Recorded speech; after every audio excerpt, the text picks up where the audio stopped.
Hi friends, today I am going to discuss indirect tax in that registration chapter. And see the first introduction. A registered person can do only two things. In that first one, collect tax from customers, claim ITC. Okay? These things only a registered person can do. And see the next aggregate turnover. In aggregate turnover includes and excludes. In that includes taxable supplies, exempt supplies. In exempt supplies, nil rate supplies, exemptions and non-taxable supplies. Okay, and exports, and then last one branch transfers. These all are the includes in aggregate turnover. And next excludes. In excludes aggregate turnover exclude taxes, and the next one supplier received on which tax was paid under RCM. Okay, these two are excluded from aggregate turnover. Okay, and see the second MCQ. Aggregate turnover includes taxable supplies, exempt supplies, exports. Okay, all of the above. Option D is correct. And see the next threshold limit for GST registration. And see the threshold limit in that 10 lakhs for goods and services. This limit applicable to the states of Manipur, Mizoram, Nagaland, Tripura. Remember it like MNTM. Manipur, Nagaland, Tripura, Mizoram. Okay. And see the next 20 lakhs for goods and services. For this the states applicable Arunachal Pradesh, Meghalaya, Sikkim, Uttarakhand, Puducherry, Telangana. And remember it in the form of PUTSAM. Puducherry, Uttarakhand, Telangana, Sikkim, Arunachal Pradesh, Meghalaya. Okay. And see the next 20 lakhs for services, 40 lakhs for goods. This limit is applicable for Jammu and Kashmir, Assam, Himachal Pradesh and remaining all other states. And how to calculate threshold limit means branch in same state, then PAN wise, and branch in different state,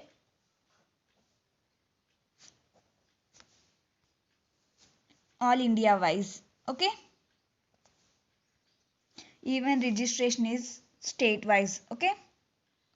The MCQ number 1. Mr. A has started intrastate supply of goods from Delhi. He is required to obtain registration if his aggregate turnover exceeds dash during a financial year. Delhi means its aggregate turnover exceeds 40 lakhs. Then he is required to obtain registration. Okay, option D is correct. And see the fifth question. Determine the effective date of registration in following cases. The aggregate turnover of Dhampur Footwear Industries of Delhi has exceeded the application threshold limit of 40 lakhs on 1st September. It submits the application for registration on 20th September. Registration certificate is granted to it on 25th September. See, supplier become liable to registration if his turnover exceeds 40 lakhs in a financial year. Since the given case, the turnover of Dhampur Industries exceeded 40 lakhs on 1st September. Okay, it becomes liable to registration on the same date. Okay, since the application for registration has been submitted within 30 days from such a date, the registration shall be effective from the date on which the person become liable to registration. Okay, therefore the effective date of registration is 1st September. Okay, and see the second case. Mehta Teleservices is an architect in Lucknow. Its aggregate turnover exceeds 20 lakhs. On 25th October, it submits the application for registration on 27th November. Registration certificate is granted to it on 5th December. Okay. In the given case, the turnover of Mehta Teleservices exceeded 20 lakhs on 25th October. it becomes liable to registration on the said date. Okay, since the application for registration has been submitted after 30 days from the date such person become liable to registration. Okay, so the registration shall be effective from the date of grant of registration. Therefore, the effective date of registration is 5th December. Okay. And see the next one, compulsory registration. In compulsory registration, person making interstate supply of goods. And second one, person liable under RCM. And next, non-resident taxable person, NRTP. And casual taxable person, agents. These all are required compulsory registration. And see, e-commerce business persons, earlier there is a compulsory registration, but there is an amendment. See, and see, earlier in compulsory registration, e-commerce operator, but now amendment, e-commerce operators who is required to collect tax collection at source, TCS, as per Income Tax Act 1961, would only be required to obtain compulsory registration. This will be studied in CA final. Okay. And see the next, voluntary registration. Once a person gets voluntary registration under GST, he will be treated like other taxable person. Okay. Later, he cannot decline to pay taxes saying that his turnover is less than prescribed limits. Okay. Once a person gets voluntary registration, he will be treated like other taxable persons only. Okay. And see the 12th question. Is there a provision for a person to get himself voluntarily registered though he may not be liable to pay GST? And see, as a person through not liable to be registered under section 22 or 24 may get himself registered voluntarily, and all the provisions of the act as are applicable to registered taxable person shall apply to such a person also, all voluntary person also. Okay. Answer the next, person not liable for register. Supply only exempt goods and services, then no need to be registration. And supply only non-taxable goods and entire supply covered under RCM and agriculture. These persons are not liable to registration. Okay. And see the MCQ number 4. Which of the following persons are not liable for registration? Any person engaged exclusively in supplying services wholly exempt from tax, this person not liable for registration. And see the option B, person making any interstate taxable supply of goods. Option C, both A and B. Option D, none of the above. Option A is correct. The person engaged exclusively in supplying services wholly exempt from tax. Okay. Number of registrations. In that, multiple branches in same state, optional. Okay. Registration optional. And branches in 2 states, separate registration. And business verticals in same state, then also optional. Okay. And see the 11th question.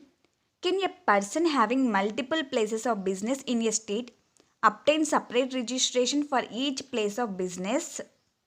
And see, yes, in terms of the provision to subsection 2 of the section 25, a person having multiple places of business in a state may obtain a separate registration for each place of business. Okay, subject to such conditions as may be prescribed. Okay. And see the 10th question. If a person is making taxable supplies from different states with the same PAN number, can he operate with a single registration? And see, no. Every person who is liable to take a registration will have to get registered separately for each of the state where he has a business operation and making taxable supplies. Okay, provided his aggregate turnover exceeds applicable threshold limits. Okay. And see the 19th question. Is there an option to take centralized registration for services under GST law? No. The tax person has to take separate registration in every state from where he makes taxable supply of services. Okay. And see another one. PAN and UIN. And see, PAN is mandatory for GST registration. PAN is mandatory for GST registration. For there is an exception. PAN is not mandatory for NRTPs. Okay. UIN means unique identification number.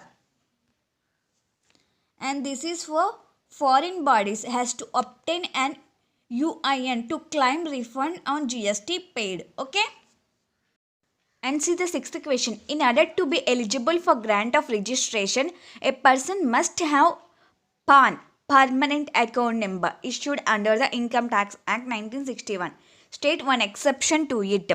See, a PAN is mandatory to be eligible for grant registration. Okay. One exception to this, non-resident taxable person. NRTP may be granted registration on the basis of other prescribed document instead of PAN. And say he has to submit a self-attested copy of his valid passport along with the application signed by his authorized signatory, who is an Indian resident having valid PAN. An application will be submitted in different prescribed form. Okay. And see the 15th question. Is it necessary for the union bodies to get registration under GST? And see the solution. In terms of section 25(9) of the CGST Act, all notified union bodies, consulate of or embassy of foreign countries and any other class of person so notified would be required to obtain UIN from the GST portal. The structure of the said ID would be uniform across the state in conformity with the GST IN structure, and the same will be common for the center and states. This UIN will be needed for claiming refund of taxes paid on notified supplies of goods and services received by them, and for any other purpose as may be notified. Okay. And see the 16th question. What is the responsibility of the taxable person making supplies to UN bodies? The taxable supplier making supplies to UN bodies is expected to mention the UIN on the invoice and treat such supplies as supplies to another registered person. That means B2B supplies. Okay. Number of registrations. Multiple branches in same state, one registration earlier, but here amendment optional. Okay. And see the next, NRTP and CTP. Non-resident taxable person and casual taxable person registration. And see, normal taxable person and NRTP and CTP. Okay. See differences. Normal taxable person, when to registration applicable, when to register,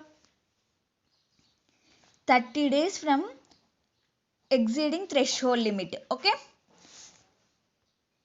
And in NRTP and CTP, 5 days before commencing the business. 5 days before commencing the business. Okay. And see the next one. Validity of the registration for normal taxable person unlimited. And NRTP and CTP validity 90 days validity, which can be extended by 90 more days. 90 more days. And next, when to pay tax, normal taxable person, when business started and supply was made. When business start and supply made. Okay. And in NRTP and CTP, when to pay tax, advance tax before starting business on the basis of estimation. Okay. Advance tax. Okay. And see the 17th question. What is the validity period registration certificate issued to a casual taxable person and non-resident taxable person? And see, in terms of section 27(1), read with proviso thereto, the certificate of registration is issued to a casual taxable person or non-resident taxable person shall be valid for a period of specified in the application for registration or 90 days from the effective date of registration, whichever is earlier. Okay. However, the proper officer at the request of the said taxable person may extend the validity of the aforesaid period 90 days by a further period not exceeding 90 days. Okay. Changing core details and changing non-core details. And see, if changing core details, make application to GST department within 15 days of such a change. Okay. So, department either accept the change or give notification to provide additional information. Additional information within 7 days. Within 7 days of receiving the notice, further information has to be submitted. And next, either accept or reject. Okay. And see the non-core details. Non-core details. Self-change in GST website. Self-change in GST website. Self-change. Okay. And see the next, persons liable to registration. The person who exceeds threshold limit, then the person liable for registration. Okay. And see in second case, transfer of business and account of succession. Then transferee liable to be registered from the date of succession of business. Okay. And in third case, amalgamation or demerger by an order of High Court. Okay. In transferee liable to be registered from the day on which ROC issues incorporation certificate giving effect to order of High Court. Okay. Okay. And see the next, procedure for registration. I already posted the video procedure for registration. I will provide link in description. Okay.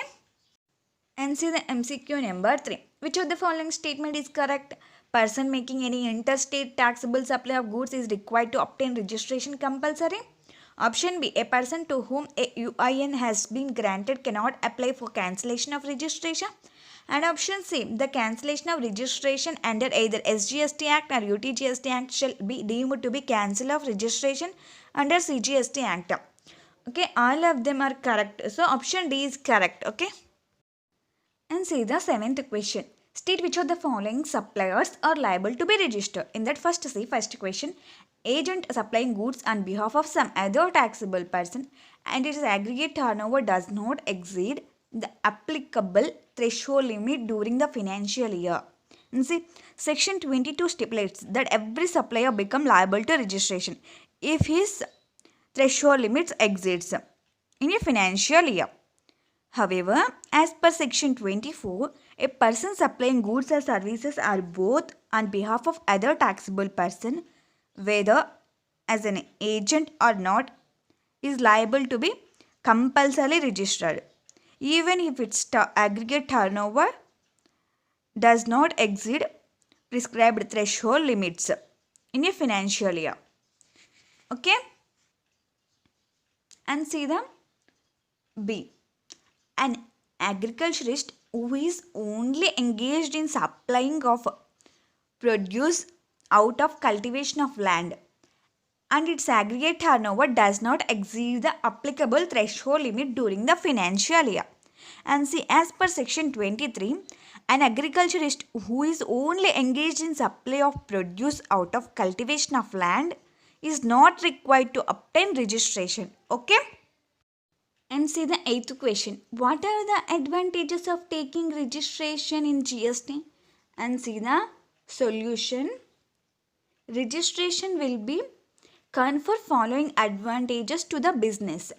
Legally recognized as supplier of goods or services and proper accounting of taxes paid on the input of goods or services which can be utilized for payment of GST due and supply of goods or services are both by the business. Okay, and C, legally authorized to collect tax from his purchasers and pass on the credit of the taxes paid on the goods or services supplied to purchasers or recipients. Okay, and see the next case, become eligible to avail various other benefits and privileges rendered under the GST law.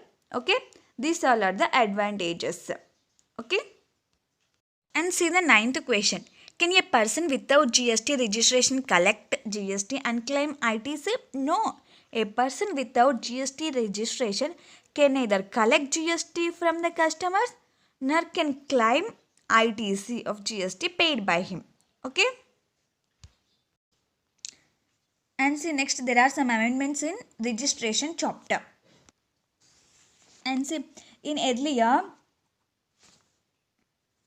at the time of registration they ask bank account details. Practically it is not possible. Okay, when we go to the bank and open bank account they ask GST number. Okay, so there are some issues. For this rule 10A, bank account details can be furnished after registration. Okay, bank account details can be furnished after registration, but there is a time limit within 45 days of registration or due date furnishing return under section 39, whichever is earlier. Okay, this benefit or relaxation of submitting bank account details subsequently after registration not applicable to TDS deductor or TCS collector register rule 12. Okay, and also person register under rule 16 voluntary registration. Okay, and see there is an important point. If bank account details not furnished within the limits, then registration will be liable for cancellation. Okay, and see another amendment, section 29, cancellation or suspension of registration. Cancellation of registration, there are two cases, suo motu cancellation and registered person apply for cancellation. Registered person applied for cancellation later of date of submission or date from which cancellation is sought. Okay, and cancellation initiated by proper officer, date determined by the proper officer. Okay, and see amendment section 30. After cancellation, apply revocation of cancellation within 30 days. Okay, pending returns should be filed before revocation of cancellation. Pending return should be filed before revocation of cancellation of registration. From the date of cancellation to date of revocation, filed returns within 30 days. Then only revocation accepted. Okay, and see here, cancel the register person apply for cancellation and suo motu cancellation. And here there is a time required to cancellation process. That time is known as suspension. Okay, in this time not make any taxable supply. Okay, when registration is under suspension. Okay, and no tax invoices, thus no charging GST on supplies made during the suspension period. Okay, after suspension is revoked, then revised tax invoice can be issued. Okay, these all are the amendments in registration chapter. Okay, and see the 13th question. Can the department through the proper officer suo motu proceed to register a person under GST? And see,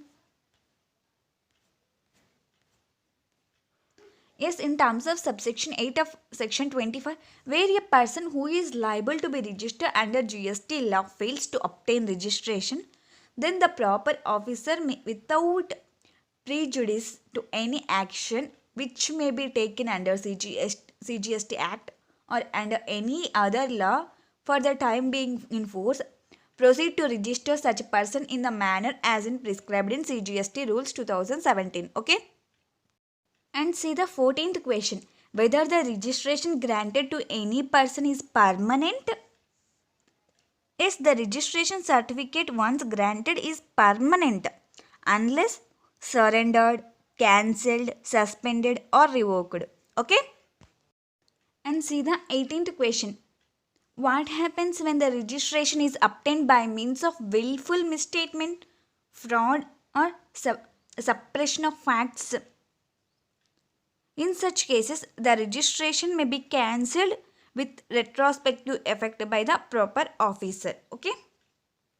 And see the 20th question. What would be the liabilities insofar as registration is concerned on transfer of business? The transferee or the successor shall be liable to be registered with effect from such a transfer or succession, and he will have to obtain a fresh registration with effect from the date of such transfer or succession. Okay? And see the 21st question. At the time of registration, will the assessee have to declare all his places of business? And see, yes, the principal place of business and place of businesses have been separately defined under section 281 and 285 of the CGST Act respectively. The taxpayer will have to declare the principal places of business as well as the details of additional places of business in the registration form. Okay? And see the 22nd question. Does cancellation of registration impose any tax obligation on the person whose registration is so cancelled? And see, yes, as per section 29(5) of the CGST Act, every registered taxable person whose registration is cancelled shall pay an amount by way of debit in the electronic cash ledger equivalent to the credit of input tax in respect of inputs held in stock and inputs contained in semi-finished or finished goods held in stock or capital goods or plant and machinery on the day immediately preceding the day of such cancellation or the output tax payable on such goods, whichever is higher. Okay? Okay, and see the next chapter, payment of tax. In that first see order of payment of tax. Order, see first step, check GST liability. And next utilize ITC. And next pay balance in cash. First GST liability, check GST liability and utilize ITC, pay balance in cash. This is the order for payment of tax. Okay, and see the next step. In GST website, there are three: electronic liability register, and electronic credit ledger, and electronic cash ledger. Electronic liability ledger, electronic liability register, electronic credit ledger, electronic cash ledger. There are three in GST website. Electronic liability register used for check GST liability. Electronic liability, check GST liability. And next, electronic credit ledger. Credit ledger. In electronic credit ledger, find ITC availability. Okay. And next, electronic cash ledger. Electronic cash ledger is used for pay cash payments. Okay. In electronic cash ledger, modes of GST payment. And see in first, online ways like banking, NEFT, RTGS, etc. And there no limit on deposit. And see electronic cash ledger, modes of GST payment. In that online ways, no limit on deposit. Okay. In offline method, deposit there is a limit 10,000. Okay. Online ways means like example net banking, NEFT, RTGS, etc. Okay, offline method means check, DD, bank deposits, etc. For this there is a limit 10,000. Okay, and also there is an exception to the restriction of 10,000 payment through offline method. Exceptions, see, first, government departments or government notified persons, and next, recovery proceedings. Recovery proceedings means sell property and recover. And next, investigation cases, for example, penalties levied during GST audits. Penalties levied during GST audits. In these three cases, this limit not applicable. Okay, and see the MCQ number 1. Which of these electronic ledgers or register are maintained online? Electronic liability ledger, electronic credit ledger, electronic cash ledger. All of the above. Option D is correct. Okay, and see the MCQ number 2. Deposits towards tax, penalty, interest, fee or any other amount are credited into the dash of a taxable person. Penalty, interest, fee, it is electronic cash ledger. Okay, option C is correct. And see the MCQ number 3. ITC as self-assessed in the returns of the registered person shall be credited to which of the following ledger? Option A, electronic liability register. Option B, electronic credit ledger. Option C, electronic cash ledger. Option D, all of the above. Option B, electronic credit ledger. Okay, and see the MCQ number 4. Which of the following items are debited to electronic credit ledger? Option A, output tax. Option B, interest. Option C, penalty. Option D, all of the above. Option A, output tax. Okay, and see the 12th question. How many types of electronic ledgers or registers are there? There are 3. Electronic cash ledger, electronic credit ledger, electronic liability register. Okay, and see the next. What is challan and related issues? And see, process in GST payment.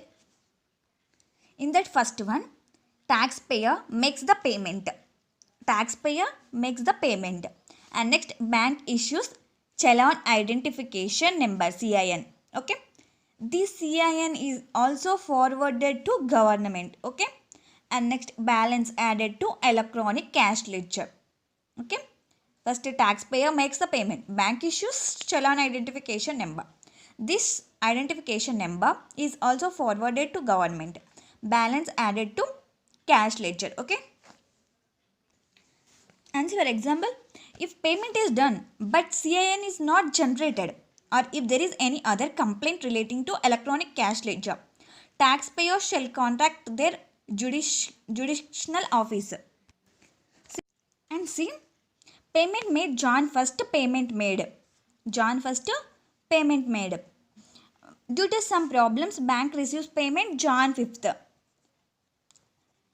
In this case, GST provision says that if there is a time gap between deduction and actual receipt of money, the date of receipt of money is treated as a date of payment.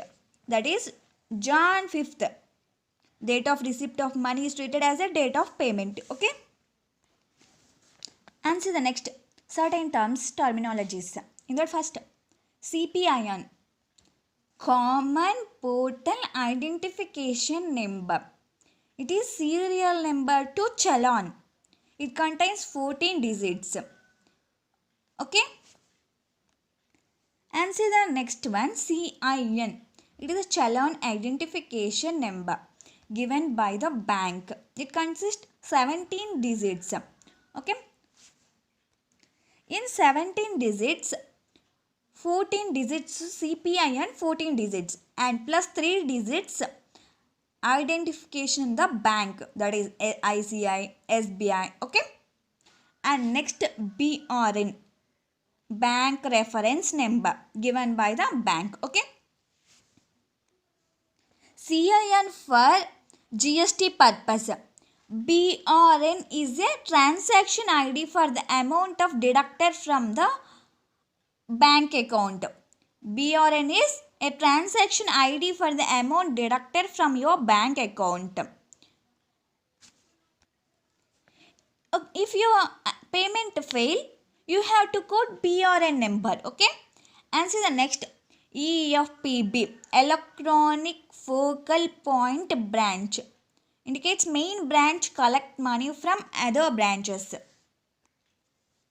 It indicates main branch collects money from branches. Every bank appoints one of its main branches as EFPB, electronic focal point branch. Okay, all GST transaction will be routed through this GST. Okay, and see the 14th question. Explain the following terms in brief. I already discussed these terms. Okay, and see the next, utilization of cash ledger. Interhead adjustment is not possible. Intrahead adjustment is also not possible. Generally in articles, drawing challan ask why does he want to add CGST, SGST, IGST? And next, entire portion is tax or some portion interest, some portion is penalty. And next, if you do mistake while paying the challan, you cannot utilize the balance for paying the future payments. Okay. And see the next, manner of utilization of ITC. Utilization is differ for electronic cash ledger and electronic credit ledger. In electronic cash ledger, concept of both inter and intra used only for paying penalties and interest. Okay, and see the next, electronic credit ledger. Electronic credit ledger is not used for paying penalties, interest. Okay, but interhead is possible. And see the MCQ number 5. Balance in electronic credit ledger under SGST can be used against which liability? Option A, SGST liability only. Option B, SGST and IGST liability. Option C, SGST, IGST and CGST liability. And option D, none of the above. Option B is correct. SGST and IGST liability. Okay. The 6th MCQ. Which input tax credit cannot be claimed against which output tax liability? Option A, IGST, SGST. Option B, CGST, IGST. Option C, SGST, IGST. Option D, CGST, SGST. Option D is correct. CGST and SGST. Okay. And see the MCQ number 7. Interest is payable on option A, belated payment of tax. Option B, undue or excess claim of ITC. Option C, undue or excess reduction in output tax liability. Option D, all of the above. Option D is correct. Okay, all of the above. And see the 8th question. Which of the following liability cannot be adjusted against input tax credit of CGST? Option A, IGST. Option B, SGST or UTGST. Option C, all of the above. Option D, none of the above. Tell me, option B is correct. SGST or UTGST. Okay. And see the next, benefits of new payment system. Remember it in shortcut. And see in that first one, Q. It is benefits of new payment system is based on theory question. Okay, pure theory question. And see, Q means no more queue, 24/7. Okay. And R means instant online receipts and a fast on the spot fast payment. Okay. And next, C means consultant can pay on behalf of the clients. Consultants can pay on behalf of the clients. Okay. And next, O, payments are online, challans are online. Okay, online. And next, D, amount credited to cash ledger on the same day. Okay. And next, early tax collections for departments. Early tax collections. Okay. QR code is shortcut for benefits of new payment system. And see the next. Features of payment process. It is also pure theory question. You see in this, electronically generated challans, payment anytime, anywhere, online payment facility, logical tax collection data in electronic format, and next faster collection of tax by the government, and paperless transactions, speedy accounting and reporting, electronically reconciliation of all receipts. Okay, these all are the features for payment of process. Okay, and see the 13th question. What are the main features of GST payment process? Electronic liability ledger, electronic liability register. It is used for checking of GST liability. Okay. And see the 9th MCQ. Which of the following shall be discharged first while discharging liabilities of a taxable person?